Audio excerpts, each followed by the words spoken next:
Every day, Trump seems to be adding more and more names to the list of enemies he wants to single out for retaliation. And this week, the Trump administration is taking new steps to make their enemies list even more broad, to include basically anyone to the left of Trump and his administration. Yesterday, in response to the assassination of conservative activist Charlie Kirk, Vice President J.D. Vance made this announcement to the American public. In a country of 330 million people, you can, of course, find one person of a given political persuasion justifying this or that or almost anything. But the data is clear.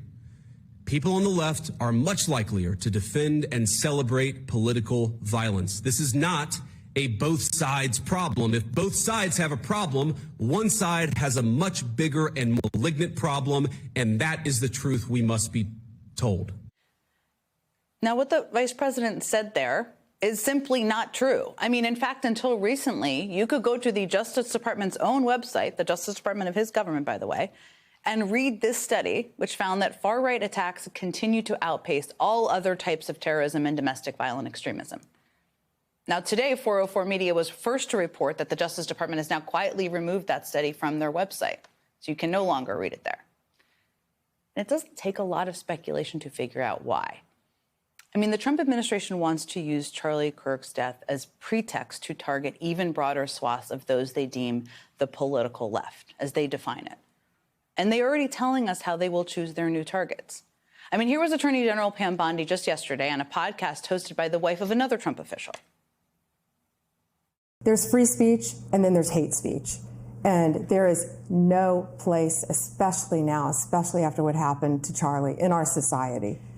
Do you see more law enforcement going after these groups who are using hate speech and putting cuffs on people so we show them that some action is better than no action? We will absolutely target you, go after you, if you are targeting anyone with hate speech, anything. And that's across the aisle. As an aside, they're sitting very far apart in those chairs. But that aside, I mean, that was Trump's attorney general saying that she will target literally anyone expressing hate speech in the wake of Charlie Kirk's assassination. Now, trying to stop the spread of actual hate speech in this country is important. It's not necessarily a bad goal in and of itself. I'm not saying use law enforcement. I'm saying reduce it, reduce the rhetoric. But conservatives have actually been the ones arguing that the government should not police hate speech. I mean, even Charlie Kirk himself was on record expressing that very opinion. So the question is, how does the administration define the kind of hate speech that they suddenly want to outlaw? And what do you make of Pam Bondi saying she's going to go after hate speech? Is that, I mean, a lot of your allies say hate speech is free speech. She'll probably go after people like you because you treat me so unfairly. It's hate.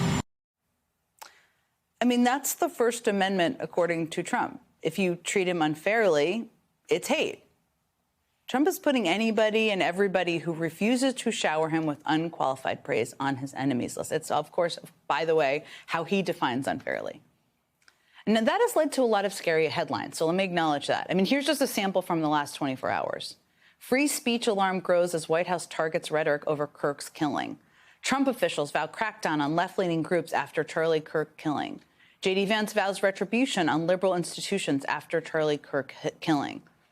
All of those headlines sound scary and they're upsetting and unprecedented. And believe me, I feel all of those things too. But here's the thing. While the Trump administration has been successful at adding more and more names to their enemies list in a broad, crazy way how they define it, they've done a pretty bad job silencing those already on it.